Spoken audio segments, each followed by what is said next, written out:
Well, welcome everybody to the latest Leeds Theosophical Society Zoom talk, the last one of 2024. We've been doing these now for about 4.5 years, and one of our regular guests and one of our most ardent supporters, Teresa Keast, is here this afternoon, and we welcome her very much for her ongoing support, and indeed to all of you as well.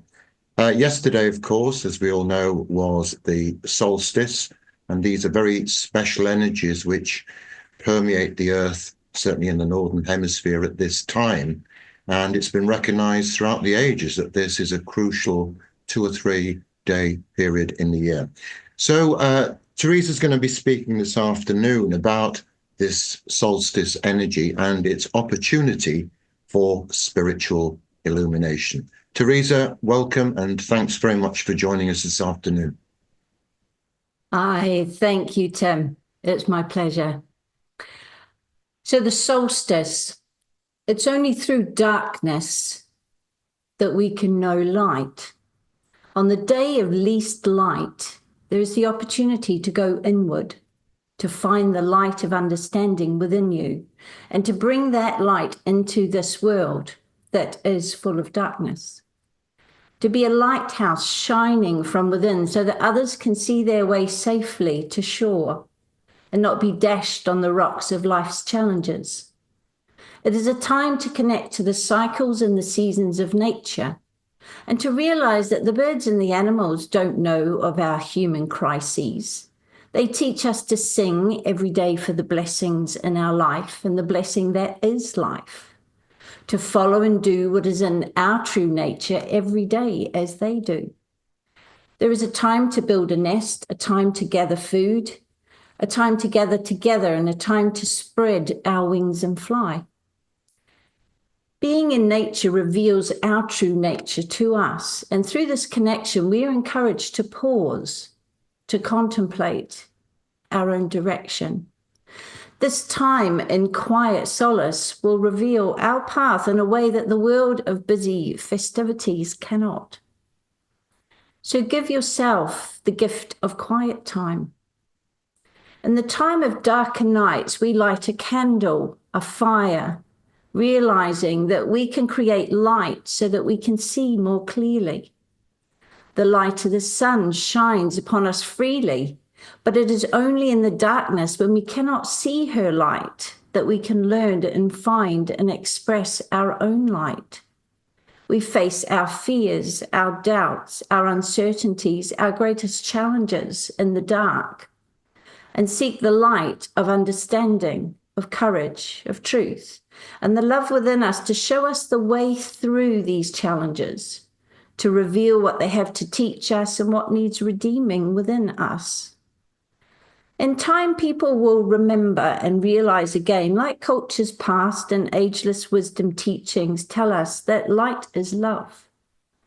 The sun is a star radiating a fire energy that gives life. And like all manifestations of light, this is love freely given. So whenever you turn on a light in a darkened room in your home, know that you fill that room with love and give thanks. Know that when you listen to another, when you grieve, when you forgive, when you realize another's worth, when you show compassion, you are allowing the light of understanding to heal and transform. This inner light is the light of love, expressing itself. It is the Christ consciousness, the essence of you, your soul light shining. Fear and doubt are the darkness, which is simply an absence of love and an absence of light, the light of truth. When truth is revealed, fear and doubt dissolve, and what arises is another aspect of fire, of light, of love, a quality of the heart chakra we call courage. So be a beacon of light in these dark times. Be true to the light within you and let it shine into the world this solstice. And you will experience the magical alignment with your soul that is possible, particularly at this time of year. Dimming your light so that others are more comfortable serves no one. Let it shine brightly. At this time of year, we have an opportunity like no other to allow the light within each of us to ignite during the solstice and then find expression as love as we celebrate the birth of the Christ consciousness on earth in the Christmas festival. So light up your homes, give and be generous with the love in your heart. Trust this light to reveal all darkness for the illusion that it is, and awaken others to the light of truth, beauty, and goodness. There is only love. Fear, doubt, the darkness is just an absence of love. The love is still there. We just can't see it. So we shine a light in that darkness. Solstice means sun stands still. When the sun is at its greatest distance from the celestial equator and our planet orientates towards the northern pole star Polaris, it's a time for us to reorientate, for transformation, even initiation, as we transmute the higher energies and frequencies coming into our planet at this time, and we can embody those energies. We need to take time to stand still, to go inward, to seek our inner light, creating our light body, our soul light infused personality. This is a perfect time to seek balance and equanimity, to connect with the divine feminine wisdom within, to restore the balance of the yin and the yang energies within us. And this helps to restore the balance of the yin-yang energies of those around us and our families, communities, and in the wider world. The masculine yang energy is to express yourself in the world of matter, to do, to act, to give. Whereas the feminine yin energy is to go inward, to seek counsel, to receive, to nourish, to nurture. Look to the wisdom of the trees, who naturally hibernate in winter to restore their chi, their prana, their vitality that they have gathered through their leaves during the warmer months. And they store that vitality down in the roots, their foundation, establishing an ever stronger connection to the earth's energy. Our world runs on masculine yang energy, and our world is out of balance. We see this in the excesses of the Christmas holiday season. And often when all of that yang outward expressed fire energy, all the parties, all the lights, all the hype, when it gets too much, we have an intuitive desire to retreat, to just tell the world to go away for a little while, to retreat and restore the feminine, to connect with our own inner self that helps to nurture and nourish, to connect with nature, to be quiet, to maybe just listen to the wind or the birds. Following the wisdom of nature in this way will help to restore our harmony and balance, especially at this time, especially in the West. The spiritual aspect of the Christmas period has often been hijacked by material, commercial energies. But we can choose to detach from that, to step away from that. And once our energy is restored, once this beautiful yin-yang balance is restored, we naturally bring this energy of peace and calm to everyone around us. And especially if we're involved, we're getting together with families. Families are wonderful group entities, but they come with karma, they come with lots of emotional challenges. We are often at Christmas time, we're often getting together with people we may find difficult to be with or people that we have issues with. And we need to hold our yin-yang balance, our peace and our equanimity to ensure that that is a positive experience. So at the solstice, the sun actually stands still for a period of 3 days. And all this means is that the sun rises in the same place for 3 days. And then we move into the birth of a new cycle that begins on Christmas Day. And Christmas Day, esoterically, is a celebration of the birth of the Christ consciousness on earth.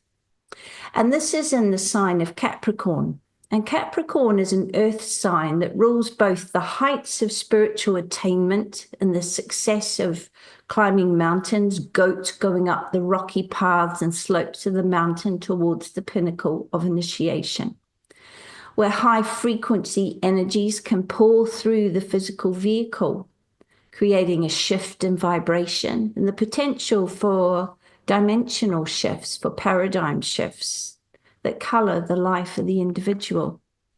So the two-horned goat makes his way slowly up the mountain, and as he gets toward the top, the path is ever steeper and rockier. Sometimes the path disappears altogether and the goat has to make its own path. The duality of the two horns, once the goat reaches the pinnacle of the mountain, is transformed into the single horn, the lighted horn of the unicorn, clear in its direction, opening the third eye, shedding light on all those who still struggle up the side of the mountain. Clear in its direction. The horn signifies the opening of the third eye, the inner eye, the Buddhic intuition. And it's colored by the note of the third ray of active intelligence. So it's intelligence applied actively in the world, creative intelligence. Eventually, the personality, after many lifetimes of scaling many mountains, comes to a point we call the third initiation, or sometimes called the first proper initiation, the transfiguration. And this is where, at the top of the mountain, the light pouring through the personality infuses with the light of the soul, and the two become one. But those for whom the soul note is not yet sufficiently audible, or are not drawn to climb mountains, but choose instead to stay in the relative safety of the green pastures below, they do not understand the quest for authenticity and soul alignment and greater understanding, and choose to avoid tackling the rocky path of personality integration and coordination through karmic healing and redemption. Often questioning, why would you want to climb a mountain path that's steep, rocky, and expose yourself to the extremes of the weather and challenges of karma? The spiritual seeker, however, understands the pull of the soul ever upward to higher spiritual soul-directed aspirations. In Capricorn, this pull of the soul is heightened, especially this year with the timing. We have the solstice period merging into the energies of the celebration of the birth of the Christ consciousness. So we have a period of almost a week of profound spiritual energies available to us this year. In the next few weeks, you may find that light is thrown into the dark recesses of your psyche to reveal what needs redeeming as you climb the rocky path. Embrace these challenges, for they serve you well. In ancient times, the solstice was seen as a time of initiation into the mysteries and a deeper understanding of life. This climb up the mountain was seen as opening the inner eye to ever higher planes and different dimensions of experience. It is the reason the ancients aligned so many spiritual monuments in Wales, Stonehenge, all throughout, especially the United Kingdom and Europe. And these were aligned to catch the emerging light of the sun on the solstice, the dawning of a new light after the darkest night.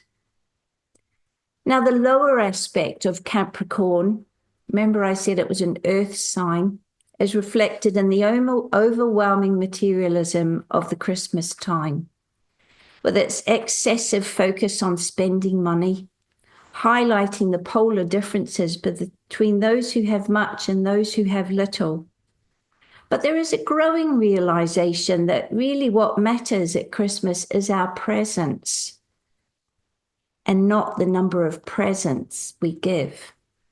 That we come together with a heart full of Christ consciousness, our love, to celebrate our joyous connections. And this is what creates the magic of Christmas, not the number of gifts under the tree or the material illusion of a Marks and Spencer Christmas ad or a Netflix Christmas movie. Now, at this time, we tend to see the best and the worst of people. We see people jostling to buy things that are on sale, to get the last turkey, to to sort of push their fellow man aside because their Christmas celebration is of paramount importance. But equally, we see people who embrace the inner glow of brotherhood, peace, and goodwill to men, and who care for others, who are involved in alleviating the suffering of those that are homeless or cold or hungry at Christmas. So in this 3-day period of the greatest darkness, just before the return of the light, we can transcend time. So if you think of the ecliptical cycle of the solstice and equinoxes, representing the time it takes the Earth to spin around the sun and through the zodiac signs. And then if we think of the equator of the Earth, represents space, and the equator is the division between the two hemispheres. Well, where this elliptical cycle meets the equator, this is the solstice, that single point. And where time and space through these two cycles meet, there is an opening created to transcend time. The winter solstice in Capricorn is in a cardinal sign. And so it evokes the energies of all the other 3 cardinal signs, and especially its polar opposite, Cancer, that rules the feminine, the mother principle, and the family. It opens a doorway to the eternal now, to be present, to be mindful, transcending time, because it is only in this moment, this eternal now, this time, right now, that we can enact any change, that we can shine a light on the darkness. For this reason, meditation during the solstice is especially powerful, with the potential for great insight, because we transcend time. Now, in meditation, we transcend time, and the outer world stands still, and we go into the stillness, and this is profound. In Capricorn, we manifest into the material world the vision we intuited in Sagittarius, that single-pointed arrow in Sagittarius of the archer. Is it directed toward the right target? It is a powerful time to make crucial life choices to set the color, note, and tone of the vibration we take into the new year. So it's not New Year's Day that sets the flavor of the new year. It's now. And this new year coming, 2025, is probably one of the most crucial years that has ever been for mankind. So how you set your soul alignment during this solstice is of paramount importance to the service work you will be able to do in the new year, your contribution. Now, I've had a look at the updates from several esoteric astrologers this week, Pam Gregory, Philip Lindsay, and Marvin Artley, to name a few, to see exactly what else is going on for us both individually and collectively at the solstice, because to me, I can feel there's a whole lot more going on. So I just wanted to consult the experts. So the sun enters Capricorn, or entered Capricorn, exactly on the solstice. So this heightens any effects to do with the mastery, the discipline, and the building for the long term. And that pull of the mountaintop is strong. It sets a backdrop for the next 3 months until the equinox. And this year is so important, 2025, and that's a whole nother talk in itself, but you can read around that, the significance of this year esoterically. Now, the cardinal cross, the cardinal signs are the axis Aries, Libra, Capricorn, Cancer. And because the sun is moving toward the North Node, which is our collective soul path in Aries, there's themes of sovereignty, being prepared to speak out, to stand as an authentic individual. It's a very significant choice point for humanity. Do we live in love or do we live in fear? We can't embody both in any given moment. We can only ever be in love or in fear. Aries is the spiritual warrior, opposing Libra, the diplomat, finding harmony between the opposing forces. We have to balance these two energies. Libra in its lowest form, when Libra is infused with fear, it's the people pleaser, conforms to authority without question, and is reluctant to rock the boat or cause a fuss or fall out with others who have differing opinions. Aries is much more direct. There's a lot of first ray energy, a lot of will energy coming through Aries, and it embodies the spiritual will, doing what is right, even if it means not following the majority. Conformity is doing what you're told, even if it isn't right. Morality is doing what is right, regardless. Aries demands morality. Do we live in love and the sovereignty of our soul and question, seeking ever greater truth, climbing that rocky mountain path?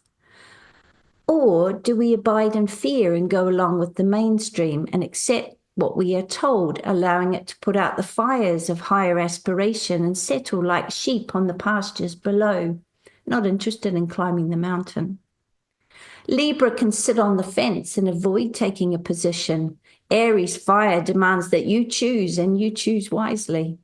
During this time, they are pulling us in opposing directions, and we may feel this.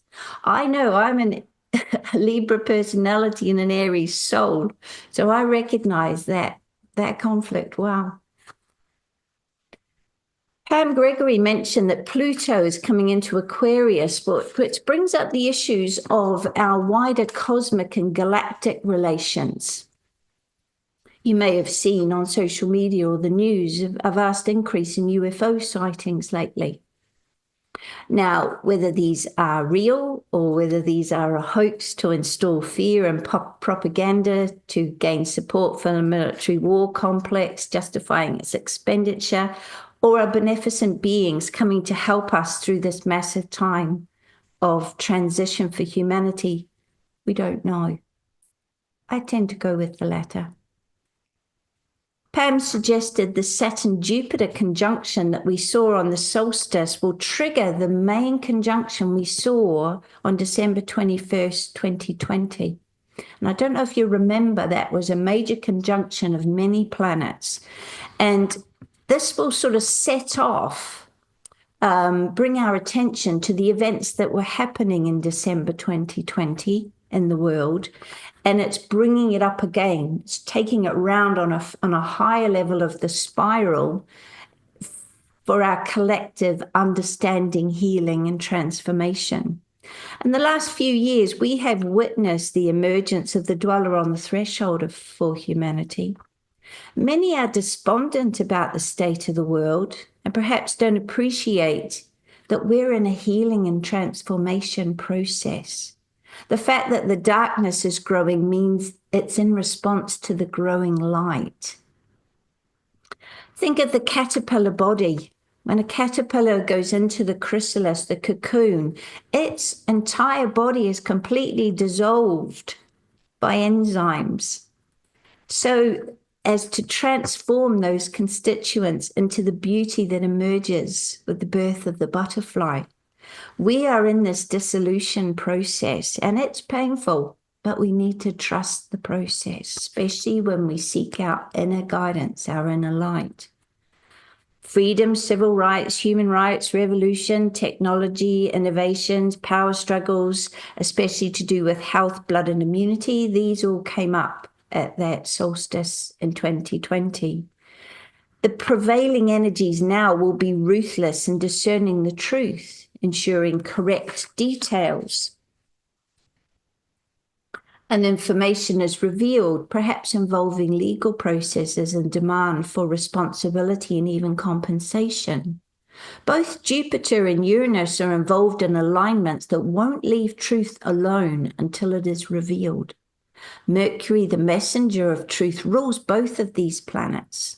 Jupiter will expand the implications and distribution of truth, while Uranus will penetrate to the depths to extract the truth, inciting revolution if needed.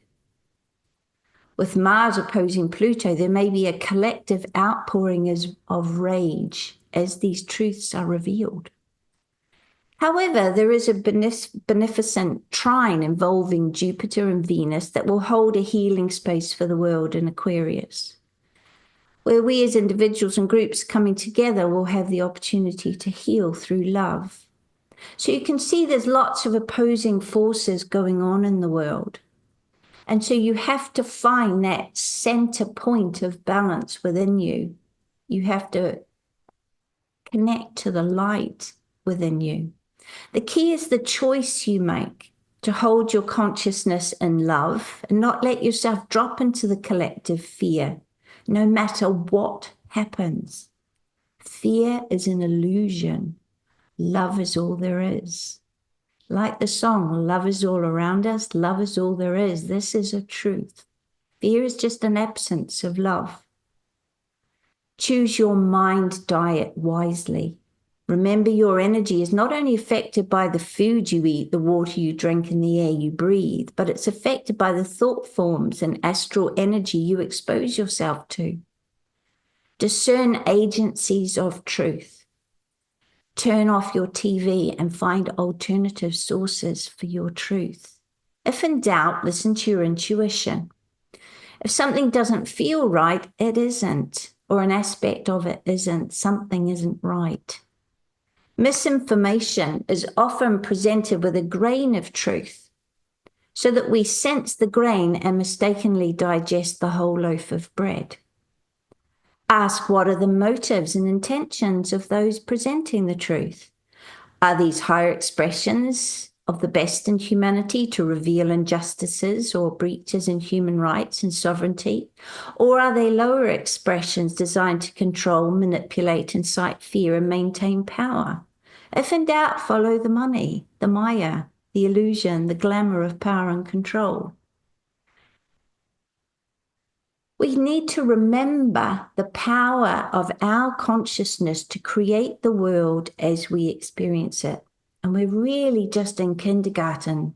We're in the junior school, not even the junior school, the infants, of realizing the power of our mind to create. That energy follows thought. So if we envision a world that embodies the highest qualities of love, compassion, cooperation, brotherhood, peace, right relations, goodwill, and prosperity for all, we bring it into being. We create this world by living as if it is already here and giving thanks every day. This unshakable belief is how you serve the world, and it's needed by the spiritual community more than ever. We have a spiritual responsibility to work with the light on higher planes, to allow this collective transcendence into a higher dimension that we are going through, a new earth, an enlightened way of living in harmony with each other and with our earth. Remember that when you invoke the energies of light, when working in meditation on higher planes, it's much more efficient and more effective. This is especially when groups of like-minded, heart-centered individuals come together with positive intention. It's much easier to move energy in the light on higher planes than to create change in the heavy, dark vibrations through actions in the material world. It doesn't mean we don't take right action in our lives in the material world, but realize the power of your inner actions and your soul alignment in meditation. Envisage the world you want to live in. and then give thanks for it and live as if it's already here. This is a wonderful time to go inward and seek clarity and that wisdom of the light within you of ever greater understanding, to seek that greater understanding, to look at what you stand under. To understand is to stand under. What are you standing under? What are your highest values? Are you in alignment with these? Are you seeking to stand under ever greater truth? Have the courage to slow down, to stop, to be still and let in the light. The crowds at Christmas are going that way. Have the courage to go that way. And just be still. Take the time to rebalance, to realign and find your light. We are beings of light. And this light of love is within all of us and will lead us out of these dark times of despair, especially when we work together, which the emerging age of Aquarius asks us to do. Think of how one candle can illuminate a whole room of darkness, how hilltop fires of light can be beacons of hope for people vast distances apart, how the stars light our night sky, and the sun lights up our whole solar system, bringing life and love. Behind the darkness of the night, the sun is still shining. It's just we cannot see her. But with spirals of time, she is revealed again. She never went anywhere. So now I'm going to invite you to meditate as a group with me. We're going to meditate together, creating our own inner light and bring the powerful combined light of love through all of us into the world at this time. And I'll take questions if there are any after the meditation, if that's okay. So what I'd like you to do is just get yourself in a comfortable position for meditation. Relaxed, but it's important that your spine is upright so that your chakras are aligned. Ideally, your feet are on the floor, uncrossed, then your base chakra is clear. And just rest your hands in your lap. And just gently close your eyes.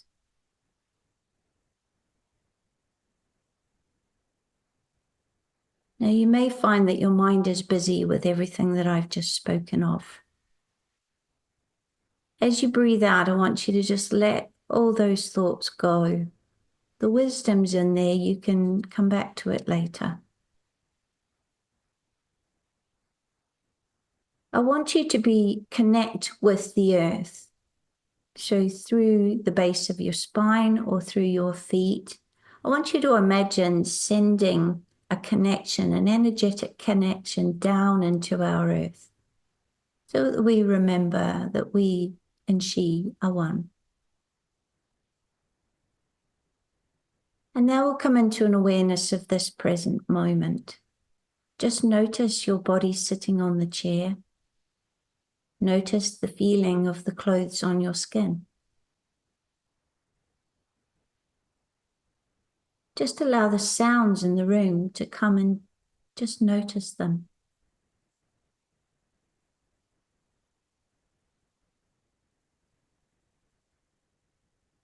And now take that same awareness to your breath.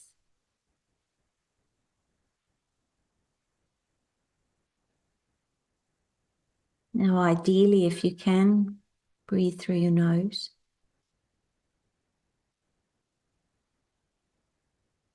And just start to allow the breath to deepen.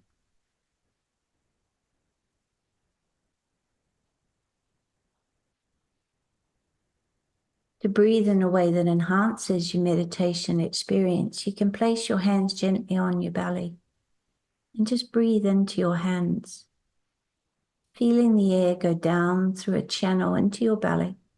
As you breathe out, your hands come back towards your spine, releasing the air back up through an inner channel out through your nose or your mouth. And just find your own rhythm, slow, deep breathing into your belly.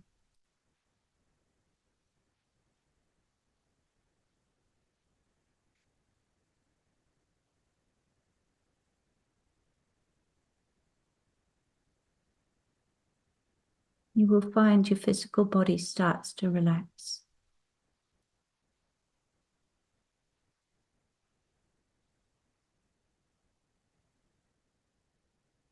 And just let your mind rest gently on the breath, just following its path.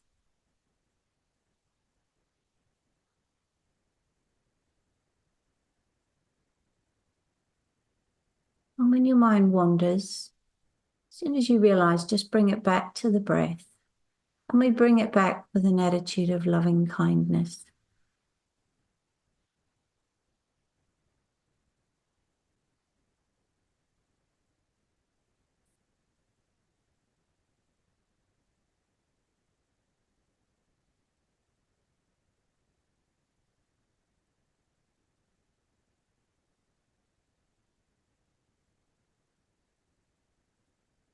This gentle focus on the breath will bring you into alignment with your highest self, with the light within you. A feeling of peace and calm, of quiet strength.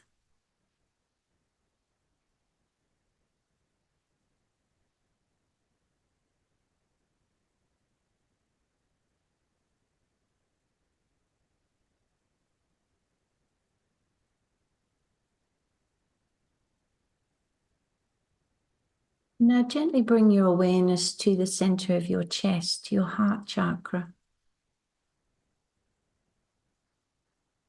And I want you to imagine a beautiful flower opening from a bud into full bloom in response to the light of the sunrise.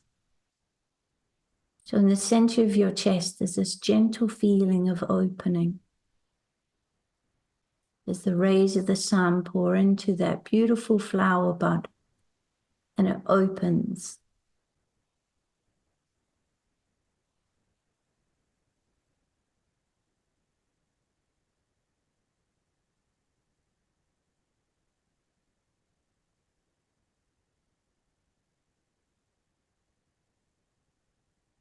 I want you to imagine that light is pouring down through the crown of your head, down into your heart, and from your heart it is distributed throughout your physical body. And this is a healing, transforming, cleansing light.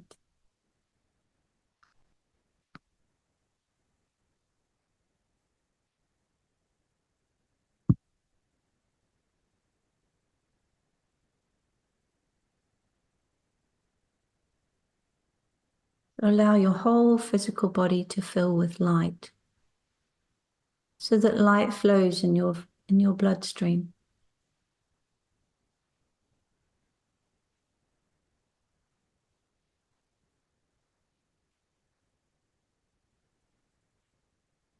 Now allow that light to slowly shine out into your etheric body, or the energy field that surrounds your physical body.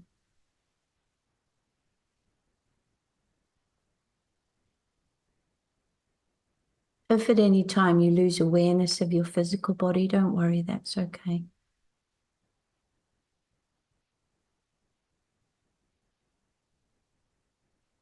Now let the light shine into your emotional self, bringing peace and calm.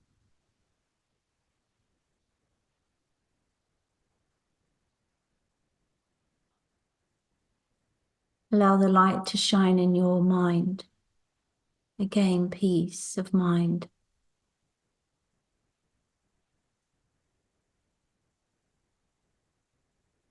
Until you connect with the inner light from your soul. And your whole being just radiates light. You are a beacon of light, a lighted house for the soul light to shine forth.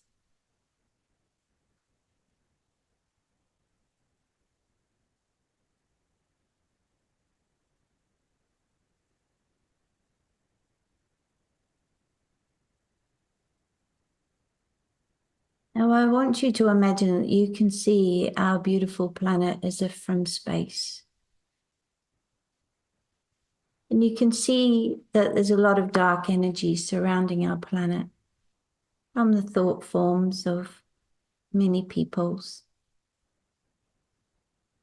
But I want you to see little beacons of light slowly appearing all over the planet as people tap into the light of their inner soul. I want you to see groups of lighted beings forming and almost connections of light across continents, across countries, across communities, creating a beautiful web of light.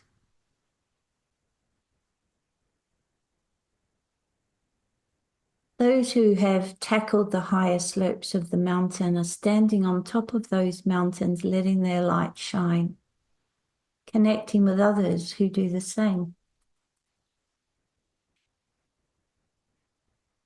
So we see a lighted energy of love surrounding our planet, dissolving the darkness. Envisage this light creating harmonious, right relations between people, within groups, between groups, communities and nations. See a world where those involved in war lay down their arms and refuse to fight, instead giving humanitarian aid and helping those in need, rebuilding with light. See children reunited with their parents and families reunited in love.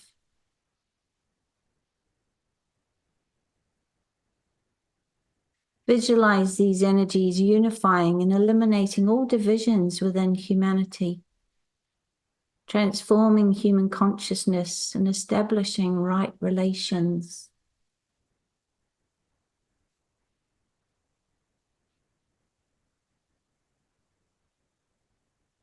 See the emergence of a more equitable distribution of wealth on our planet and resource, so that every sovereign human being has what they need to thrive and live in harmony with our planet.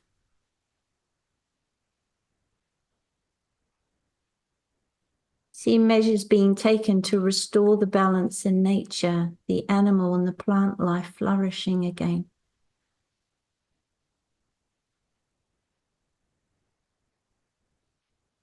Clean air, clean water, a healthy ecosystem.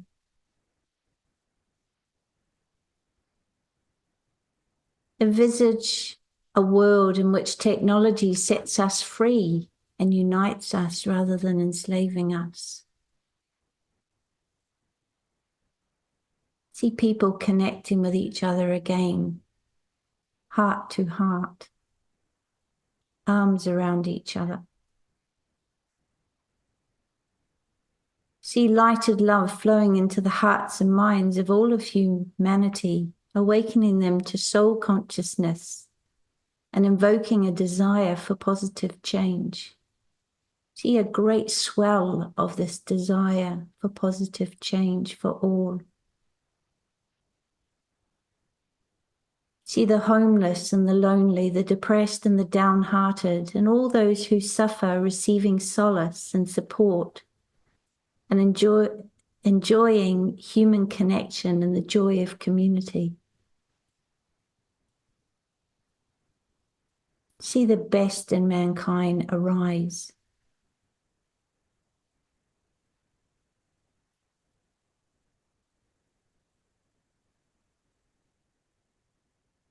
See the spiritual warrior within every man, woman, and child as a strong, united flame of light.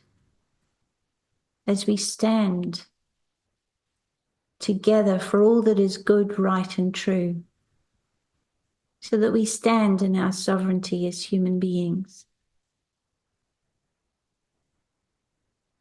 See the darkness dissolve in illumination from this light. See fear and doubt, greed and hatred dissolve in the light of the Christ consciousness in the hearts of men.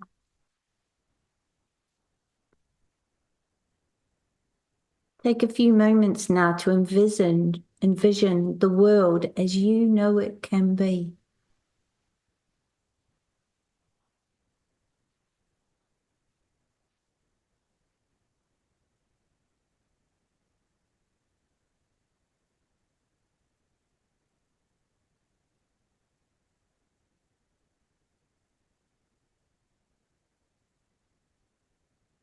Know that together we can bring this world into manifestation with our united intention. Such is the power of our consciousness.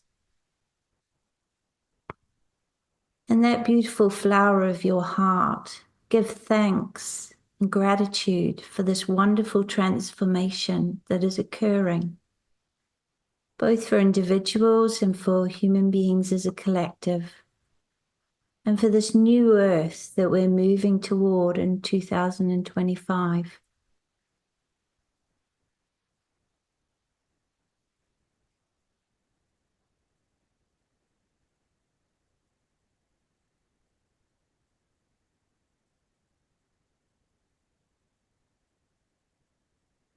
Make a positive intention in your heart to live in the light and embrace and express more love in your life moving into the new year.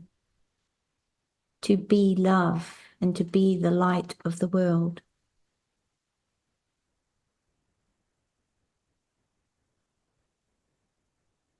As the light continues to move through all the layers of your being and unite your light with the light of all living beings in all kingdoms on earth, through all dimensions and with all celestial and galactic beings of truth, feel the power of the light.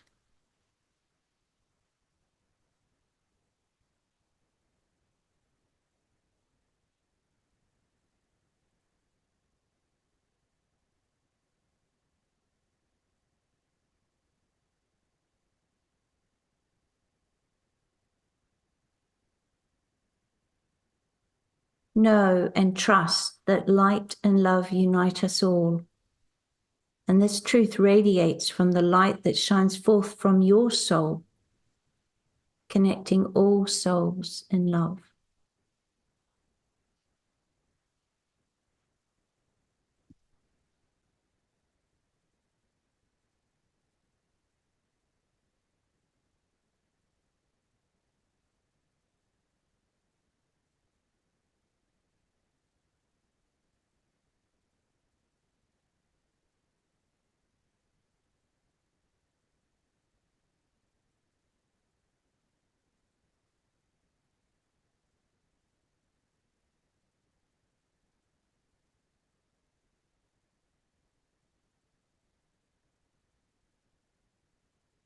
Know that we hold this vision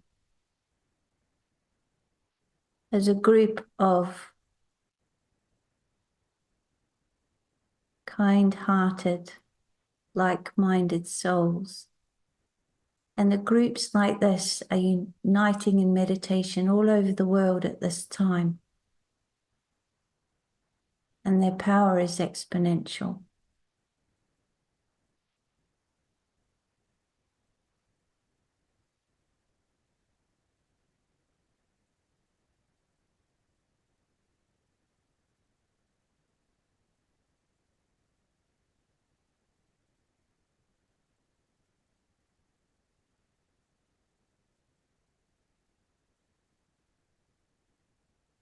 And now slowly come back into an awareness of your body sitting on the chair. Just keeping your eyes closed for a few more moments, but just come back into your physical awareness, just moving as you need to.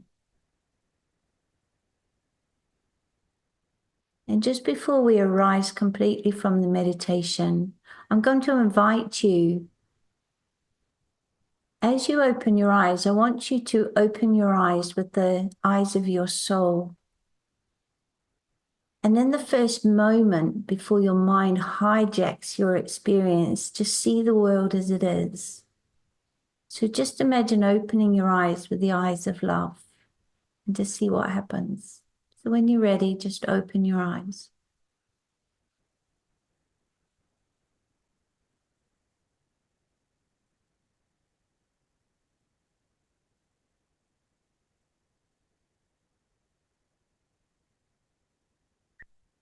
Thank you. Namaste. Thank you very much indeed, Teresa, for a wonderfully inspiring meditation and a very, very interesting talk as well. Perhaps if you have a question for Teresa, you could raise your hand in the reactions box. But I have a question to begin with. And some weeks ago, we spoke to Philip Lindsay, and we've had one or two other people who've talked about the importance of the events next year. I wonder if you could just briefly elaborate on how you see these things developing and how you see the results of that, and if they might translate into the world. Because I think one of the important points you made is it doesn't take an awful lot of people to reimagine these things. You know, small groups like this one and others and everything else. So next year, pivotal time ahead. Year is huge.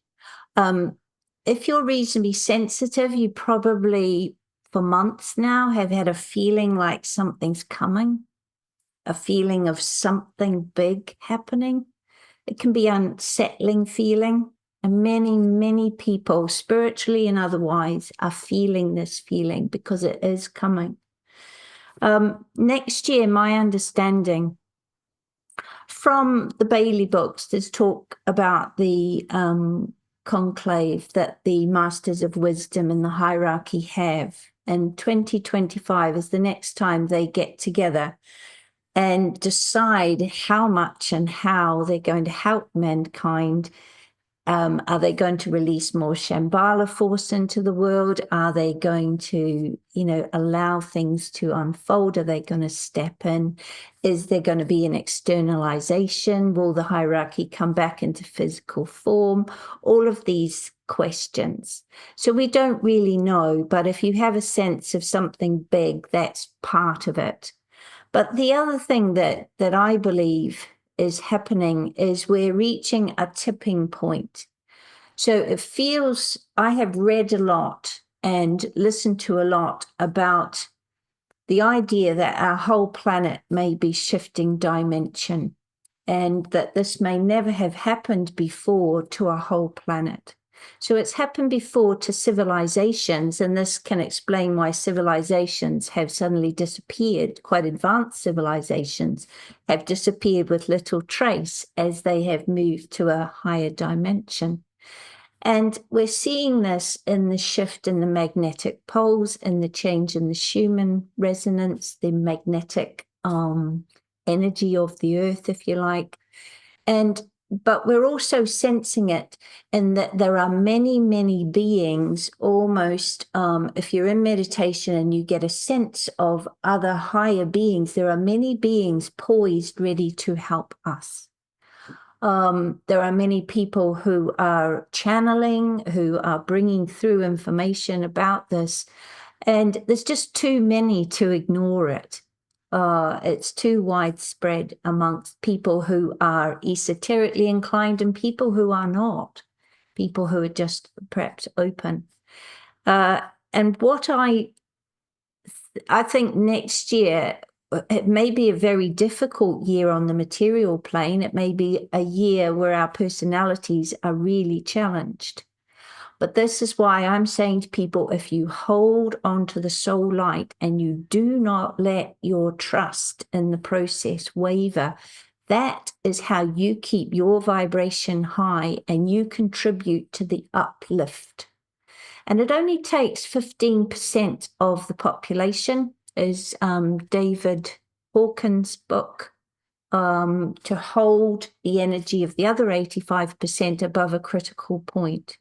The Maharishi effect we've seen in meditation, where it's the square root of 1% of the population is required to change, if we to effect something like peace in the world. So it doesn't take a lot of people working down in physical matter. When you lift up, and Blavatsky writes a lot about this in The Secret Doctrine, about when you are in meditation and you are lifting up onto higher planes, when you are moving energies lighter, higher frequency energies, like we were doing by visualizing in the meditation. What we just did is one of the best things you can do in your meditation. Just start visualizing, pick a conflict in the world and see them laying down their arms, see the children being helped, see the bombing stopped, see peace, see flowers growing, see whatever it takes to shift. Because unfortunately, when we all buy into the collective fear, we feed that fear. And this is what comes into manifestation. So this lifting, I think this is a pivotal, we're on the cusp. There needs to be a critical mass to tip us one way or the other.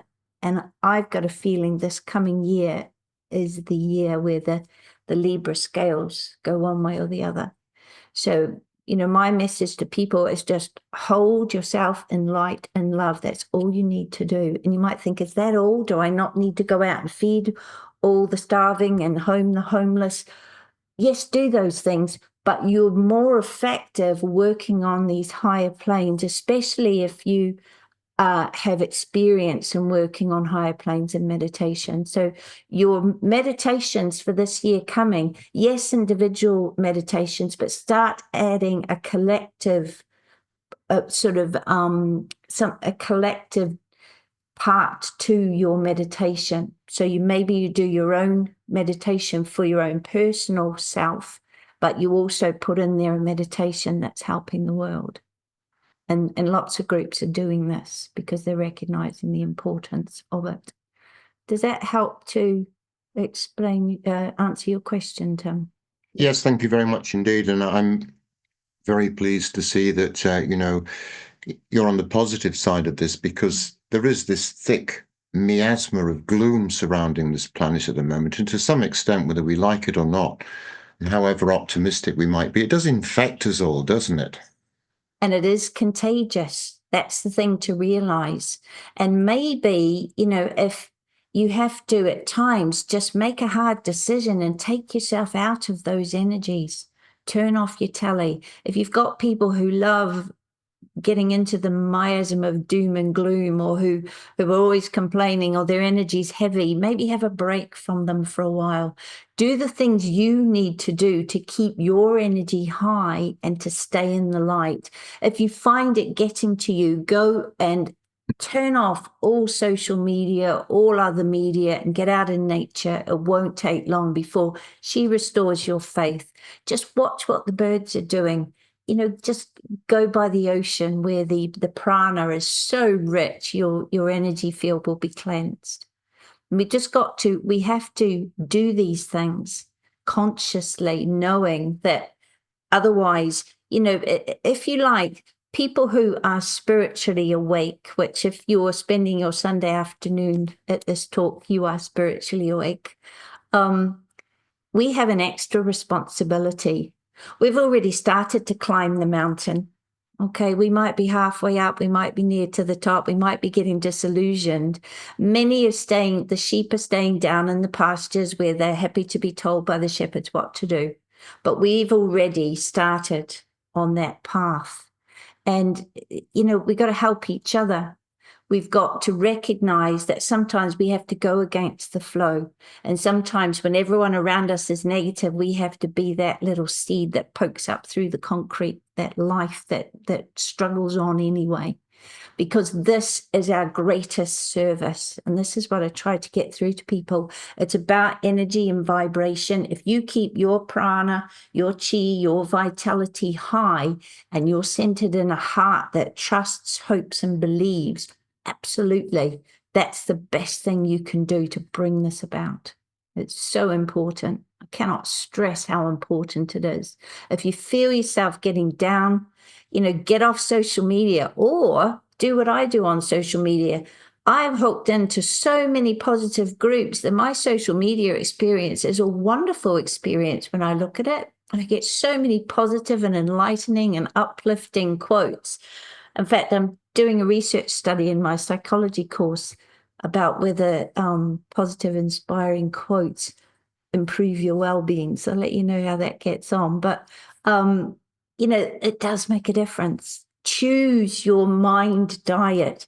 Read some inspiring poetry. Listen to some inspiring music. Watch inspiring films. Keep your energy high.